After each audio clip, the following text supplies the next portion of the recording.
صل على رسوله الكريم أما بعد فأعوذ بالله من الشيطان الرجيم بسم الله الرحمن الرحيم يا أيها الذين آمنوا اتقوا الله ولتنظر نفس ما قدمت لغد واتقوا الله ان اللہ خبیر بما تعملون۔ اے ایمان والو، اللہ سے ڈرو اور ہر انسان غور کرے کہ اس نے کل کے لیے آگے کیا بھیجا ہے۔ اللہ سے ڈرو، بے شک اللہ تمہارے اعمال سے باخبر ہے۔ یہ سورہ حشر کی آیت۔ اس آیت کریمہ میں اللہ تبارک و تعالیٰ نے آخرت کی دعوت فکر دی کہ ہر آدمی الگ تنہائی میں بیٹھ کر سوچے کہ اس نے اپنی آخرت کے لیے کیا کیا، جو چیزیں اس پہ لازم تھی، فرض تھی، اس نے کیا مکمل ادائیگی کر دی۔ نمازیں ہیں، روزے ہیں، زکوٰۃ ہے، حج ہے، پھر حقوق العباد میں جو چیزیں فرض لازم ہر حال میں ہم نے وہ کرنی ہے۔ ماں باپ کی خدمت ہے، ماں باپ کے حقوق ہیں، بیوی بچوں کے حقوق ہیں، پڑوسیوں کے حقوق ہیں، عام لوگوں کے حقوق ہیں۔ ہمارے ذمہ اگر کسی کی کوئی چیز باقی ہے، ہمارے سینے میں راز ہے، ہم اس کو زندگی میں ادا کرنا چاہتے ہیں، تو بیٹھ کر تنہائی میں یہ سوچو کہ تم نے اپنی آخرت کے لیے کیا بنایا۔ اچھا، یہاں دنیا کے لیے اللہ تعالیٰ نے نہیں فرمایا، اس لیے کہ دنیا کے لیے ہر آدمی بیٹھ کر سوچتا ہے، ہر آدمی اپنا جائزہ لیتا ہے کہ میں نے کیا کیا، میں نے اپنے بچوں کے لیے کیا بنایا۔ میں اگر بیمار ہو گیا، مستقبل میں بڑھاپے میں میری عمر کیسے گزرے گی، اس کے لیے میں نے کیا بنایا، یہ تو ہر آدمی سوچ رہا ہے۔ لیکن اللہ تبارک و تعالیٰ اس سے بھی آگے کی سوچ اور فکر کی دعوت دے رہے کہ تم نے دنیا میں تو تھوڑے دن رہنا ہے، اس کے لیے تم اتنے فکر مند ہو، اور جہاں ہمیشہ رہنا ہے اس کا بھی تو سوچو۔ اچھا، دنیا ایسی ہے کہ آدمی اگر اپنی انا مٹا دے نا، تو اگر آدمی کے پاس اپنی کوئی انتظامات نہ ہوں تو دوسرا بھی ترس کھا کے اس کا خیال اگر رکھے تو بھائی بھی اس کے کام آ سکتا ہے، دوست بھی اس کے کام آ سکتا ہے، رشتہ دار بھی اس کے کام آ سکتے ہیں، کوئی بھی رحم دل آدمی اس کے کام آ سکتا ہے۔ لیکن آخرت، یوم یفر المرء من اخیہ و امہ و ابیہ وصاحبته وبنیہ لکل امرئ منہم یومئذ شأن یغنی۔ یہ وہ حقائق ہیں جو اللہ بتا رہے ہیں، اس میں کوئی مبالغہ نہیں۔ فرمایا دنیا میں تو بھائی بھائی کے کام آ سکتا ہے، دوست دوست پہ ترس کھا سکتا ہے، کوئی بھی رحم دل آپ پہ ترس کھا سکتا ہے، لیکن آخرت میں کوئی بھائی کام نہیں آئے گا۔ بھائی آپ کو دیکھ کر بھاگ جائے گا کہ یہ مجھ سے نیکی نہ مانگ لے۔ ماں باپ آپ کو دیکھ کر بھاگیں گے۔ ماں باپ سے زیادہ محبت کرنے والا رشتہ کیا ہو سکتا ہے؟ لیکن آخرت کا معاملہ اتنا سخت ہے کہ آپ کو اپنی ہی نیکیاں کام آئیں۔ بیوی بچے آپ سے بھاگیں گے۔ مفسرین نے یہ بات کہی ہے کہ آخر اتنے قریبی رشتوں کی مثال اللہ تعالیٰ نے دی ہے، اس میں کیا حکمت؟ یہ بھی تو فرما سکتے تھے کہ کوئی انسان آپ کے کام نہیں آئے گا، اور دوسری جگہ کئی مقامات پہ فرمایا لا تملک نفس لنفس شیئا، کہ کوئی کسی کے کام نہیں آئے گا. لیکن یہاں جو بیوی بچوں کے نام لے کر فرمایا، بھائی کا نام لیا ہے، اس کی کیا حکمت؟ فرمایا یہ اللہ نے ان رشتوں کا نام لیا ہے کہ جن رشتوں کی وجہ سے آدمی اپنی آخرت برباد کرتا ہے، جن کے کہنے پر، جن کی محبت میں آ کر رب کے احکامات توڑتا ہے یا انہیں ضائع کرتا ہے. تو اللہ تبارک و تعالیٰ نے فرمایا کہ نہیں، جو میں نے حقوق رکھے ہیں وہ تو پورے کرو، لیکن کسی کی محبت میں، کسی کے کہنے میں آ کر اپنی آخرت نہ برباد کرو. ایسا نہ ہو کہ تمہاری نظریں صرف دنیا پر ہوں اور آخرت کو تم بھول جاؤ اور پھر مارے جاؤ، آخرت میں کوئی کسی کے کام نہیں آئے.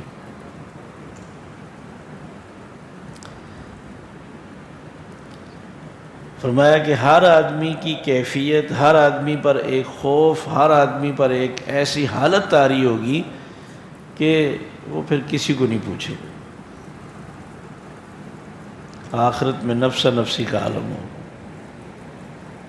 تو اس لیے یہاں اللہ تبارک و تعالیٰ اس آیت میں دعوت فکر دے رہے ہیں اور فرمایا وَلَا تَكُونُوا كَالَّذِينَ نَسُوا اللَّهَ فَأَنسَاهُمْ أَنفُسَهُمْ. یہ ایک عجیب بات اللہ تبارک و تعالیٰ نے فرمائی ہے کہ ان لوگوں کی طرح نہ ہو جانا جو اللہ کو بھول جاتے ہیں. اللہ کو بھولنے کا کیا معنی ہے؟ ہم تو ہر وقت اللہ سے چیزیں مانگتے ہیں.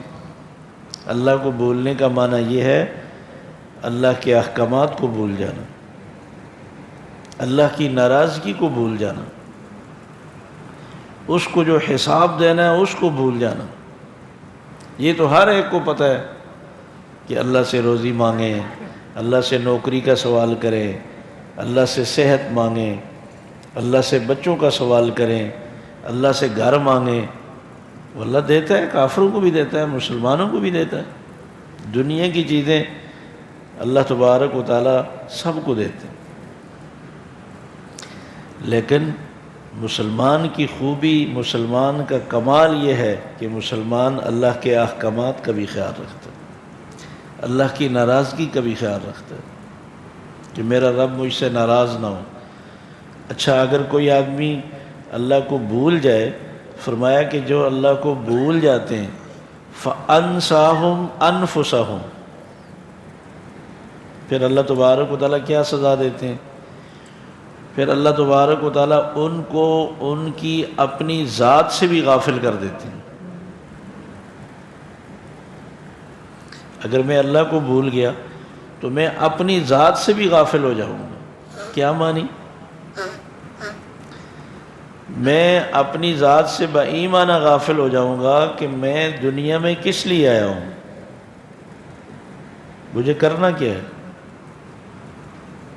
مجھے جانا کہاں ہے، اور آخرت میں مجھے اپنے لیے کیا کرنا چاہیے.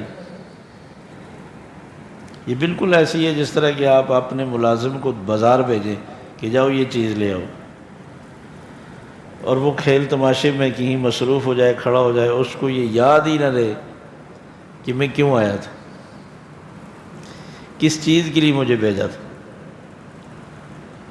اور میں نے کرنا کیا تھا.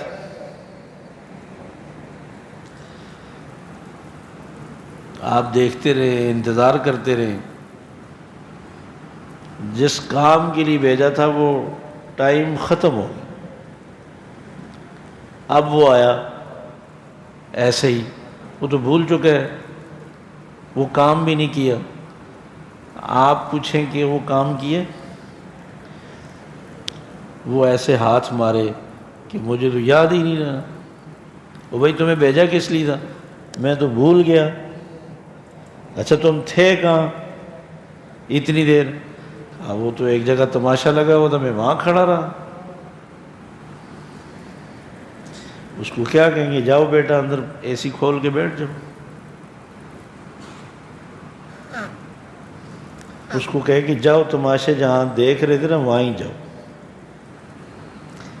تو جو بندہ دنیا میں آیا ہے اللہ تبارک و تعالیٰ نے اس کو خاص کام کے لیے بھیجا ہے، اس کے ذمہ کچھ کام لگائے ہیں، وہ اس نے اس مختصر سی زندگی میں کرنے ہیں۔ اور پھر ایسا نہیں کہ آخرت میں گیا اس سے کوئی پوچھا نہیں جائے گا، نہیں، آخرت میں اللہ تبارک و تعالیٰ اس سے پوچھیں گے کہ یہ جو کام تمہارے ذمہ لگائے تم نے کیے؟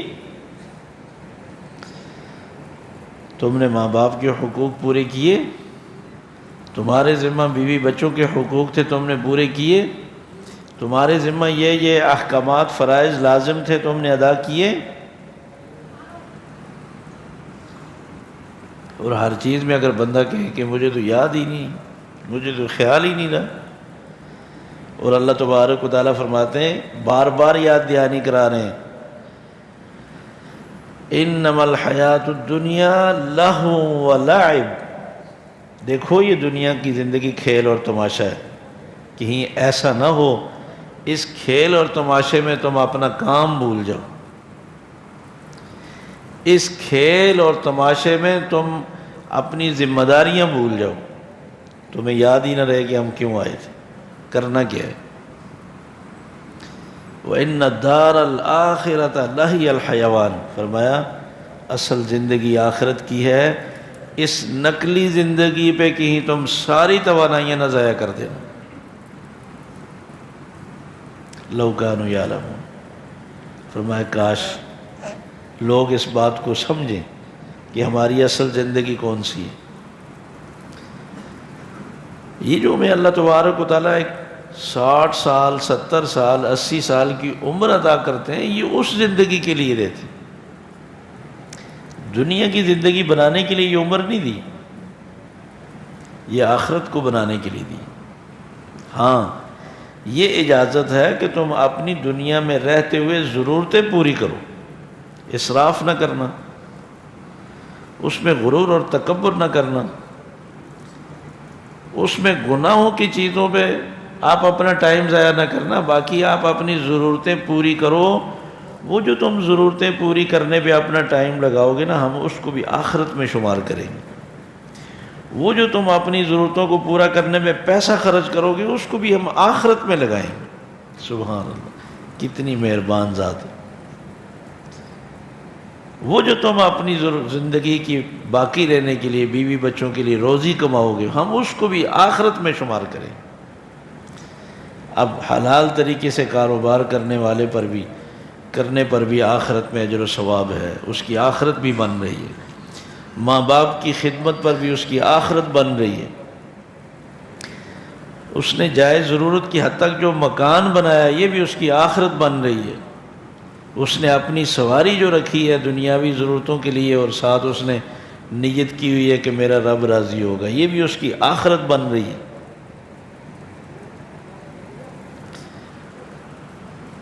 یہی زندگی ہے اور یہ ہے آخرت کے لیے۔ دنیاوی صرف ضرورتیں پوری کرنے کی اجازت ہے، اور بار بار جگا رہے ہیں کہ دیکھو یہ دنیا کی زندگی کھیل اور تماشا ہے، یہ دھوکہ ہے،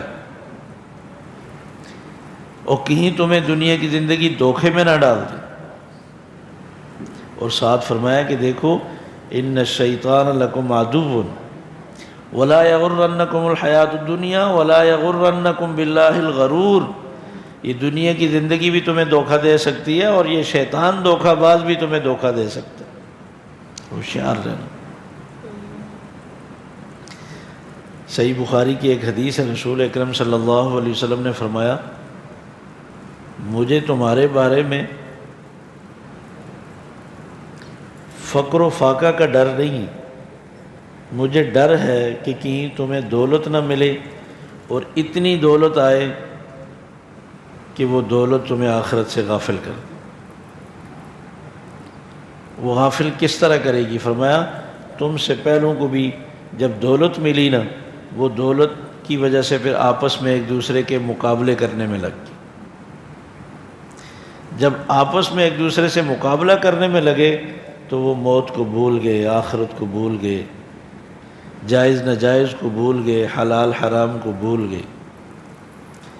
پھر بس وہ دوڑ ہی میں رہے، دوڑ ہی میں لگے رہے اور زندگی تباہ ہو گئی۔ آج کیا ہے؟ وہ دوڑ انداز بدلا ہے۔ کہتے ہیں یار مارکیٹ میں گاڑی آئی ہے اور دوست نے لے لی ہے، اب میرا جی چاہتا ہے کہ میں وہ گاڑی ضرور لوں گا۔ اب اس کے پیسے کہاں سے لاؤ؟ بس اس کے پیسے کسی طرح پورے کرنے، اب اس دوڑ میں لگ گئی۔ کسی نے مکان بنایا، اپنا مکان ٹھیک ٹھاک ہے، اس میں رہ رہے ہیں، یار یہ مکان ایسا بنانا ہے اور اس سے بھی اچھا بنانا ہے۔ اب یہ دوسری دوڑ شروع ہو۔ پھر پتہ چلا جی فلاں نے بچے کی شادی کی ہے اور ایسا خرچہ کیا ہے، کمال کیا، بس ایسی کرنی، اس سے بھی اچھی کرنی۔ یہ تیسری دوڑ شروع ہو۔ اچھا فلاں کے بچے فلاں جگہ پڑھتے ہیں، اتنی فیس ہے، اب ہم نے بھی وہیں داخل کرنا۔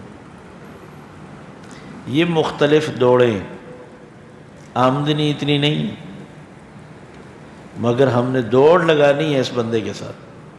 اس کے لیے پھر ہم، شیطان کہتا ہے کہ دیکھو تمہارا حق بنتا ہے، آخر تم بھی انسان ہو، دوسروں کو اگر پیسے آئیں تو کون سے حلال کے آئیں، تم حلال کے چکروں میں کیوں پڑے ہو؟ معافی مانگنا، معافی کا دروازہ تو کھلا ہے، تمہیں موقع ہے، بس وہ پھر جائز ناجائز حلال حرام پر نظر نہیں ہوتی، پھر وہ جو جس کے ساتھ دوڑ رہے ہیں اس پر نظر ہوتی۔ یہ مقاصد جب ہم بنائیں گے دنیاوی ضرورتوں کو تو پھر اصل مقصد ہم سے چھوٹ جائے گا۔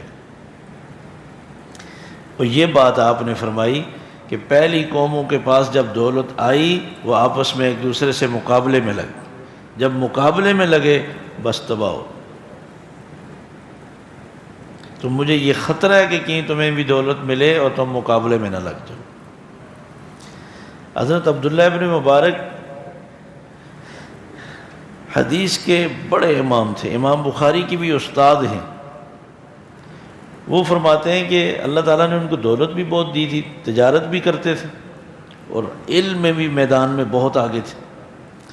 کہتے ہیں میں جب تک مالدار لوگوں میں رہتا تھا میری پریشانی ختم نہیں ہوتی تھی، ایک چیز لے کر رہتا تو دوسری چیز، دوسری لے کر رہتا تو تیسری چیز۔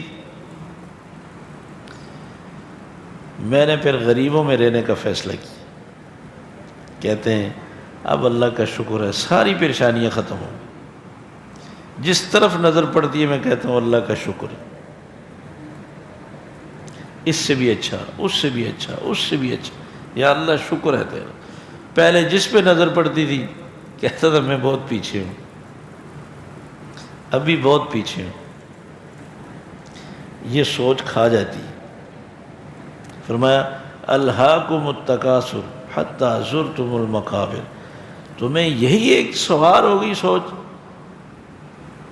کہ آگے کیسے بڑھے، پیسے زیادہ کیسے ہوں اور دولت کی زیادہ کیسے آئے، اس نے تمہیں غافل کر کے رکھ دیا۔ حتی زرتم المقابر، اسی دوڑ میں، اسی سوچ میں تم قبروں میں پہنچ گئے۔ اور یہ تو کبھی نہیں سوچا کہ جو موجود ہے اس کا بھی حساب دینا ہے۔ فرمایا بار بار کا سوف تعلمون، بہت جلد تمہیں پتہ چل جائے گا۔ ثم لتسألن یومئذ عن النعیم،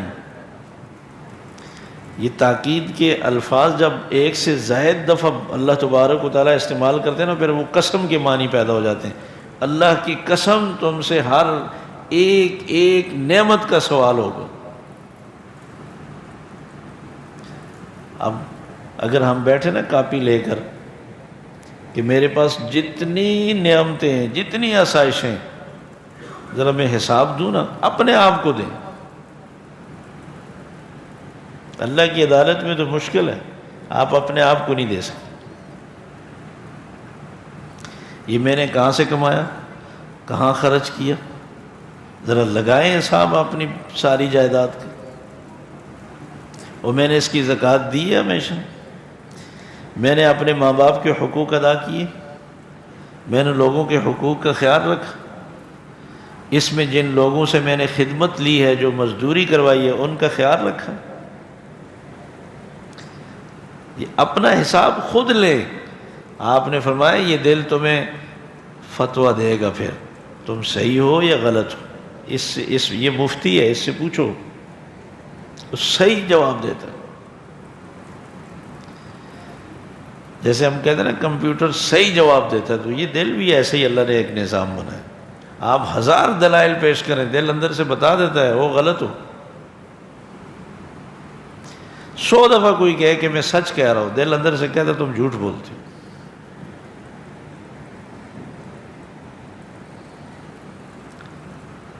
آپ صلی اللہ علیہ وسلم نے فرمایا حاسبوا قبل ان تحاسبوا، اللہ کو حساب بعد میں دینا، پہلے خود اپنا حساب لو، تاکہ تمہیں اندازہ ہو کہ میں رب کو حساب دے سکتا ہوں، میری تیاری ہے۔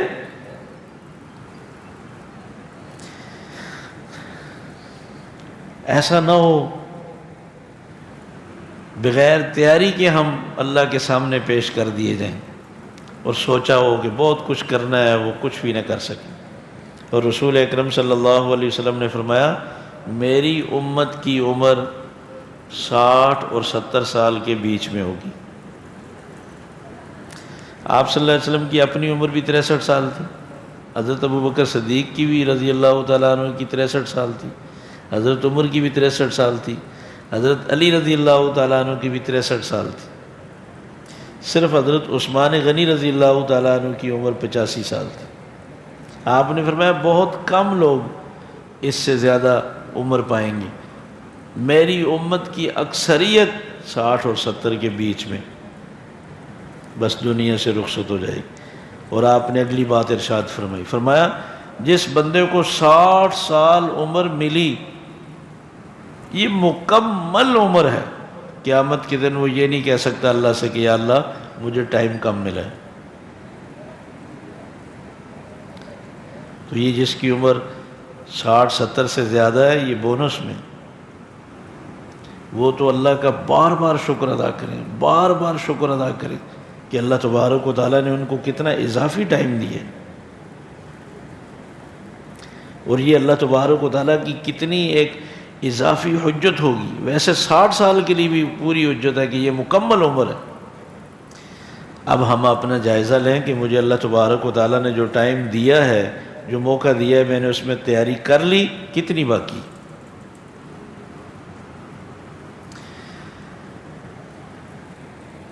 دیکھیں انسان روح اور جسم دونوں کا ایک مجموعے کا نام ہے۔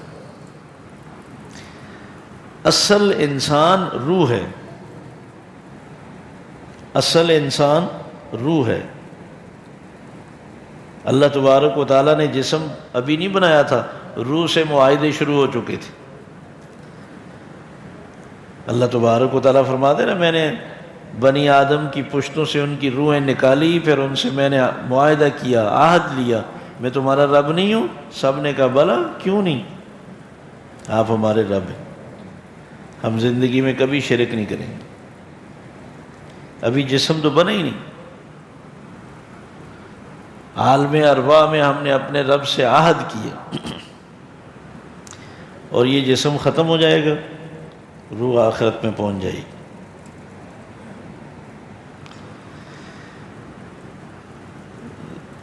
زیادہ ضرورت ہے کہ ہم اپنے باطن پر محنت کریں، اپنی روح پر کام کریں۔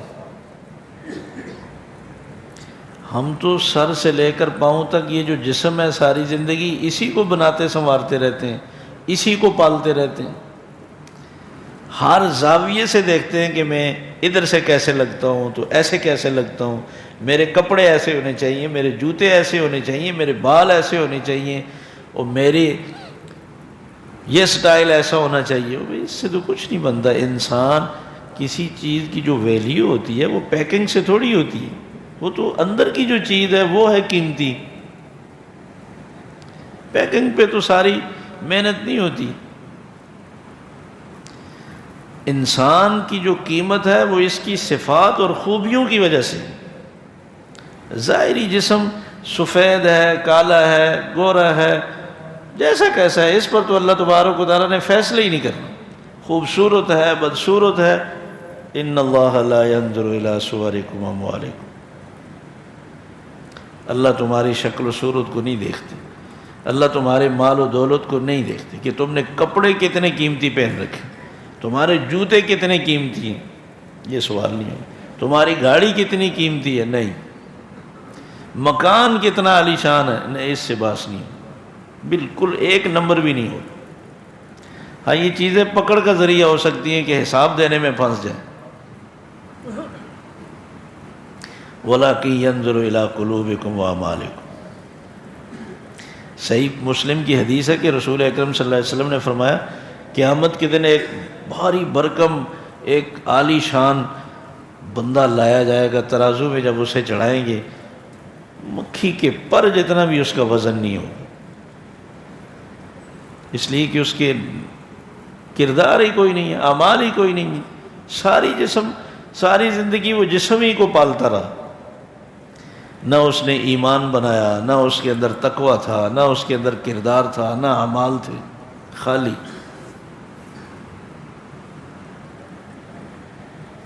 حضرت عبداللہ ابن مسعود رضی اللہ تعالیٰ عنہ چھوٹا سا قد تھا، پتلی پتلی پنڈلیاں تھیں.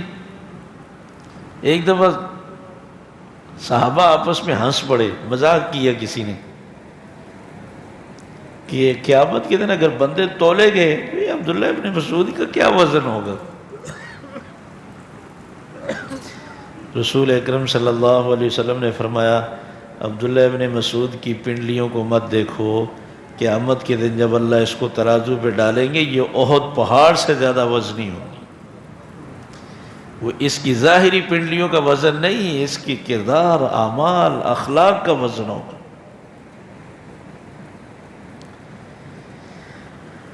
حضرت بلال رضی اللہ تعالیٰ عنہ کا رنگ کالا ہے، حبشی ہیں، موٹے ہونٹ ہیں، غریب ہیں. جب مکہ فتح ہوا نا تو رسول اکرم صلی اللہ علیہ وسلم نے فرمایا بلال کہاں ہے؟ آئے. فرمایا جاؤ بیت اللہ کی چھت پہ چڑھ جاؤ، بیت اللہ کی چھت پہ چڑھ کر اذان دو.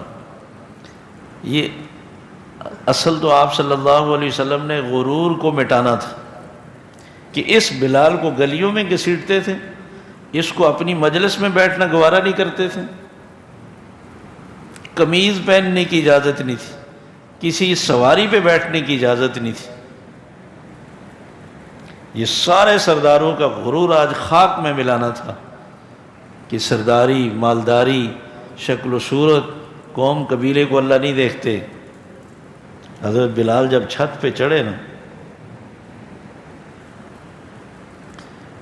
بعض نے بڑے برے الفاظ میں کہا کہ اس کو، ایک نے تو کہا اگر اس کو میرا باپ دیکھ لیتا نا خدا کی قسم وہ غصے میں پھٹ کر مر جاتا. شکر ہے کہ میرا باپ پہلے فوت ہو گیا تھا. وہ بیت اللہ کے ایک کونے میں بیٹھ کر بات کر رہا تھا. رسول اکرم صلی اللہ علیہ وسلم اس کے قریب گئے، فرمایا تم کیا کہہ رہے تھے؟ حیران ہو گیا. اسی وقت اس نے کلمہ پڑھا اور مسلمان ہو. آپ پر بھی قربان جائیں، آپ نے مکے کا گورنر اسی کو بنایا.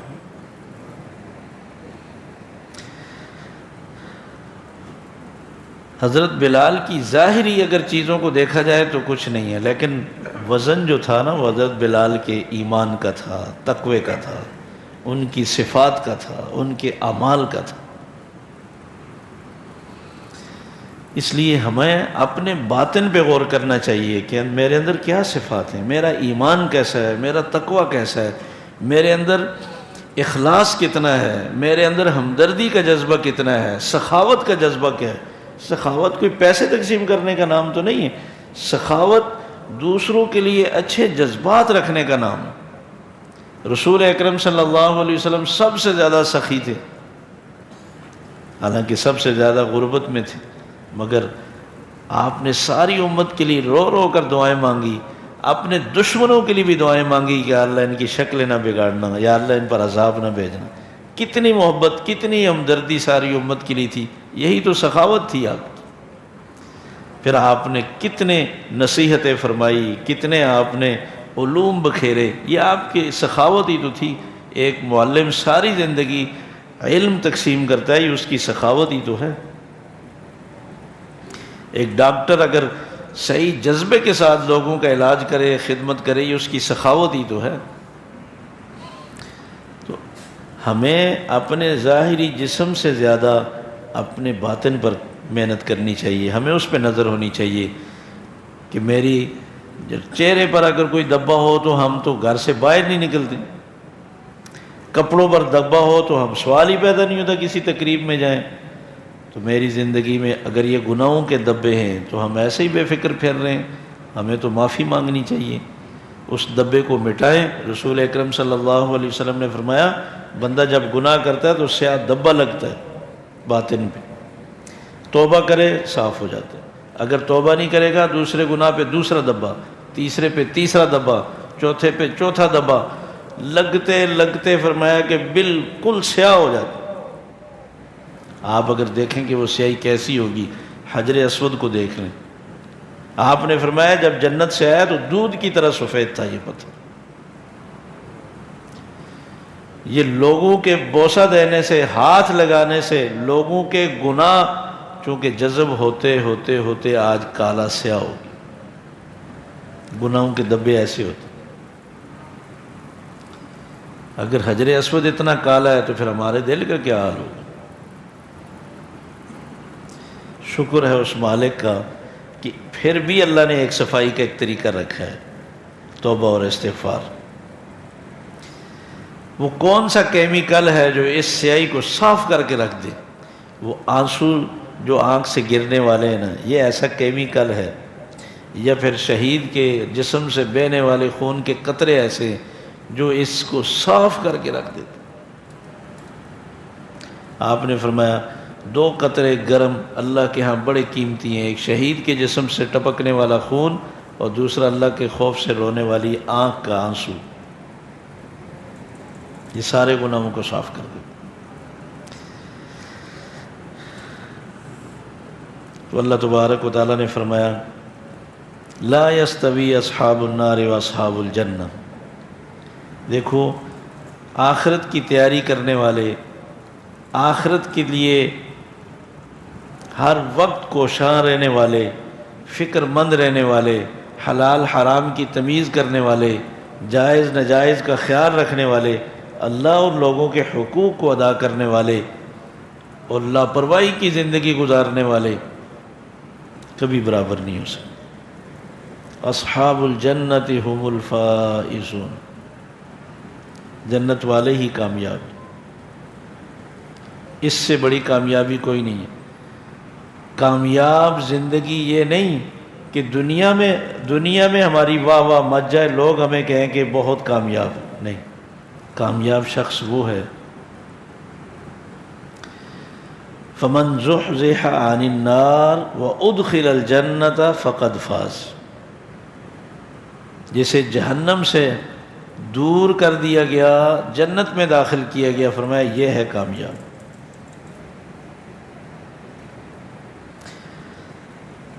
ایسا ہو سکتا ہے کہ ہم بیدار ہوں، فکر آخرت لاحق ہو، لیکن پھر بھی فرمایا کہ دیکھو شیطان دوسرے روپ میں آئے گا تمہیں دھوکہ دینے کے لیے۔ کچھ لوگ دنیا سے کنارہ کش ہو جاتے ہیں، سب کچھ قربان کر دیتے ہیں، لیکن پھر بھی جہنم کے راستے پہ چل رہے ہوتے ہیں۔ شیطان انہیں شرک میں لگا دیتے، شیطان ان کو بدعات پہ چلا دیتے۔ وہ غریب آخرت بنانے کے لیے بڑے اخلاص کے ساتھ شرکیہ کام کر رہے ہوتے ہیں، وہ آخرت بنانے کے لیے بڑے ہی جذبے اور اخلاص کے ساتھ بدعات پہ اپنا وقت بھی لگا رہے ہیں، مال بھی خرچ کر رہے ہیں، اس کو شیطان نے دھوکے میں رکھ دیا۔ سورہ فاطر میں اللہ تبارک و تعالیٰ فرماتے ہیں افمن زین لہ سوء عملی فرآہ حسنا،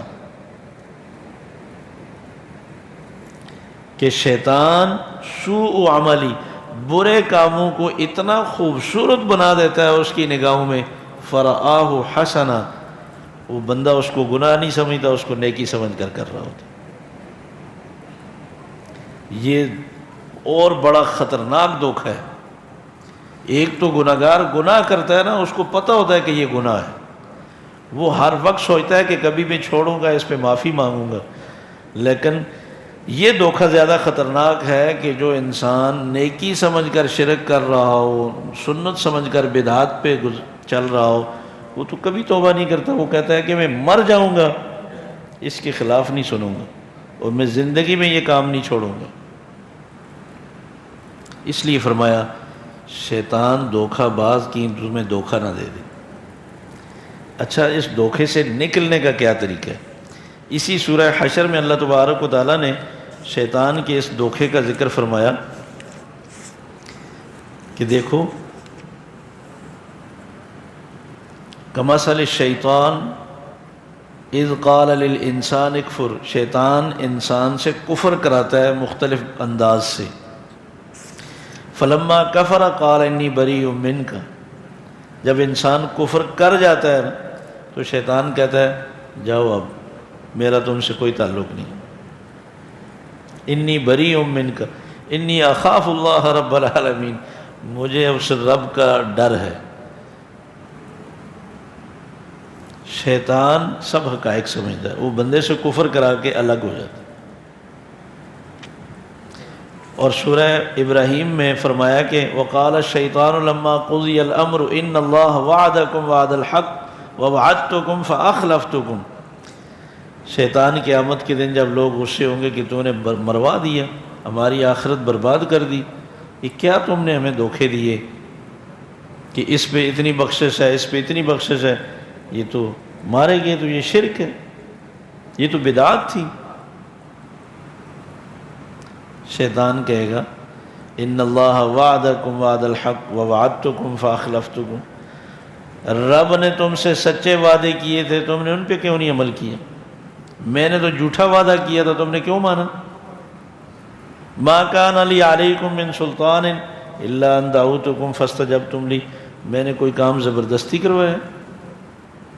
میں نے تمہیں سبز باغ دکھایا، تم نے قبول کر لیا؟ فلا تلومونی ولوموا انفسکم، مجھے ملامت نہ کرو، تم اپنے آپ کو ملامت کرو، تم نے شوق سے یہ کام کیا، تم نے اپنی مرضی سے یہ کام کیا۔ ما انا بمصرخکم وما انتم بمصرخی، دیکھو اب غصے ہونے کی ضرورت نہیں، لڑائی مت کرو، نہ میں تمہیں رب کے عذاب سے چھڑا سکتا ہوں نہ تم مجھے چھڑا سکتے، اب بس ہمت کرو۔ یہ ہے انجام، اور یہی فرما رہے ہیں ان الشیطان لکم عدو فاتخذوہ عدوا، شیطان تمہارا دشمن ہے، اسے دشمن سمجھو۔ اس سے دھوکے سے نکلنے کا حل کیا ہے؟ اس سے دھوکے سے نکلنے کا حل قرآن مجید ہے کہ ہم شیطان کے دھوکے میں نہ جائیں، اللہ کے وعدوں پہ عمل کریں۔ جو شیطان خود کہے گا ان اللہ وعدکم وعد الحق، اللہ نے سچے وعدے کیے تھے، تم نے وہ کیوں نہیں پڑھے؟ ہم نے پڑھے ہی نہیں، ہمیں پتہ ہی نہیں، ہم نے تو بچپن سے ایک ہی وعدے سنے ہیں نا کہ اللہ غفور الرحیم ہے، یہ مولویوں کی باتوں میں نہیں آنا، یہ ایسے ہی ڈراتے رہتے ہیں، یہ دین انہوں نے اپنا بنایا ہوا ہے، ان مولویوں کے قرآن پہ وہ نہیں ماننا، ہم اللہ کے قرآن کو مانتے ہیں۔ اچھا، اللہ کا قرآن پڑھا ہے کبھی؟ نہیں۔ سنا ہے؟ نہیں۔ وہ ہے کہاں؟ یہ تو قرآن مولویوں کا ہوا نا، اللہ کا قرآن بھی تو ڈھونڈو، وہ کہاں ہے؟ اس سے رہنمائی لو، اس سے ہدایت حاصل کرو، اس سے اپنی آخرت کو سنوار لو، نہ پڑھو مولویوں کا قرآن۔ اللہ کے قرآن کو ڈھونڈنا تو فرض ہے نا، اس کو کیوں نہیں پڑھتے؟ اس سے اپنے اخلاق ٹھیک کیے جائیں، اپنے معاملات ٹھیک کیے جائیں، اپنی ساری زندگی کی اصلاح کی جائے۔ یہ دھوکہ ہے شیطان کا، یہ دین مولویوں کا ہے، یہ قرآن مولویوں کا ہے، یہ فلاں چیز، یہ دین اللہ اور اللہ کے رسول کا، یہ کسی فرقے کا نہیں ہے، یہ کسی تنظیم کا نہیں ہے، یہ کسی مولوی اور پیر کا نہیں ہے، یہ میرے رب کا کلام ہے، اس کو پڑھیں گے نفس کے دھوکوں سے نکلیں گے، شیطان کے دھوکوں سے نکلیں گے، دنیا کے دھوکوں سے بچیں گے، دنیا بھی بنے گی آخرت بھی بنے گی۔ اللہ ہمیں اس کو پڑھنے کی، سمجھنے کی، عمل کی، قدر کی توفیق نصیب فرمائے۔ ماشاءاللہ علمی سوال ہے کہ صبح صادق یعنی سحری کا ٹائم ختم ہونے کے بعد فجر کا ٹائم شروع ہو جاتا ہے، سورج طلوع ہونے تک یا فجر کی ٹائم شروع ہونے سے، سحری ختم ہونے سے فجر کی نماز پڑھنے تک، یہ جو بیچ کا ٹائم ہے، 2 سنتیں تو ہیں، اس کے علاوہ نوافل پڑھے جا سکتے ہیں کہ نہیں؟ اس میں تحیۃ المسجد، تحیۃ الوضو بھی آ جاتے ہیں۔ اس ٹائم میں تو کوئی قباحت نہیں، جیسے سورج طلوع ہوتے وقت نماز سے، سجدے سے منع فرمایا، دوپہر کو زوال کے وقت سجدہ کرنے سے روکا ہے، سورج غروب ہوتے وقت سجدہ کرنے سے روکا ہے۔ اس کی ایک وجہ ہے کہ جو لوگ سورج کی عبادت کرتے ہیں تو کہیں تمہیں بھی دیکھنے والا یہ نہ سمجھے کہ یہ سورج کو سجدہ کر رہے ہیں۔ تو اس مشابہت کی وجہ سے، اچھا یہ مشابہت صرف اس کام میں ہونے سے صرف یہی نہیں، اسلام میں اور بھی بہت ساری چیزوں سے روکا ہے کہ غیر مسلموں جیسا لباس نہ پہنو، کہ تمہیں دیکھ کر کوئی یہ نہ سمجھے کہ شاید یہ بھی آغا خانی تو نہیں ہے، اس نے ٹوپی ان والی پہنی ہوئی ہے۔ تو اتنا بھی تمہارے بارے میں کسی کو گمان نہیں ہونا چاہیے کہ یہ غیر مسلم ہے۔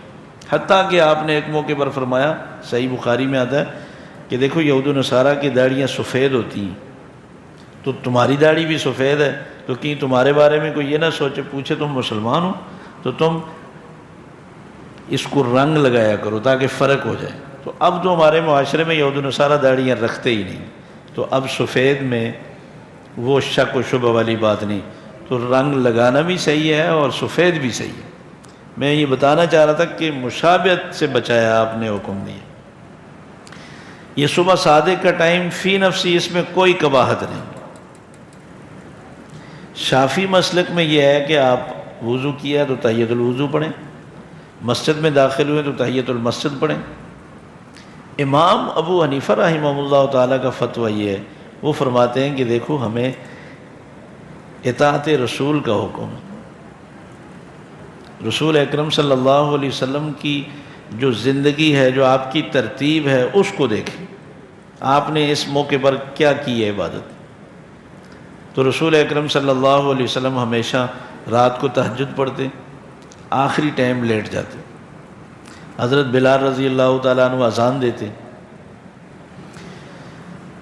پھر آپ صلی اللہ علیہ وسلم کو جا کر آواز دیتے، آپ فجر کی سنتیں پڑھتے اذان کے بعد، اور سنتیں پڑھ کر لیٹ جاتے، تھوڑا آرام کرتے، حضرت بلال جا کر آواز دیتے یا رسول اللہ نماز کا ٹائم ہو گیا، تو آپ صلی اللہ علیہ وسلم تشریف لاتے، فرض نماز پڑھاتے۔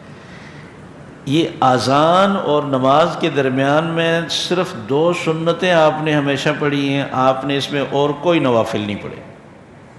تو امام ابو حنیفہ رحمۃ اللہ علیہ کا موقف یہ ہے کہ اتباع رسول، اطاعت رسول کے جذبے کے تحت تو پھر صرف 2 سنتوں کا اہتمام کیا جائے۔ یہ فتویٰ نہیں ہے کہ اگر کسی نے نفل پڑھ لیے تو وہ حرام ہے، اس نے گناہ کیا ہے، یہ فتویٰ نہیں ہے۔ وہ فرماتے ہیں کامل اتباع یہ ہے کہ جس طرح آپ نے کیا ایسے کرو۔ تو امام شافعی فرماتے ہیں کہ نہیں، اس میں وقت میں تو کوئی حرج نہیں ہے، آپ کی وہ حدیث بھی تو ہے نا، جب مسجد میں آؤ تو بیٹھنے سے پہلے 2 رکعت تحیۃ المسجد پڑھ لو، تو آپ مسجد میں داخل ہوئے 2 رکعت تحیۃ المسجد پڑھ لو۔ تو یہ ایک بس سوچ کا فرق ہے، باقی اس وقت میں کوئی قباحت نہیں، پڑھ سکتے ہیں۔ اور اگر دیکھیں کہ آپ صلی اللہ علیہ وسلم نے صرف سنتیں پڑھی ہیں تو آپ بیٹھ کر تلاوت کر لیں، تسبیحات پڑھ لیں۔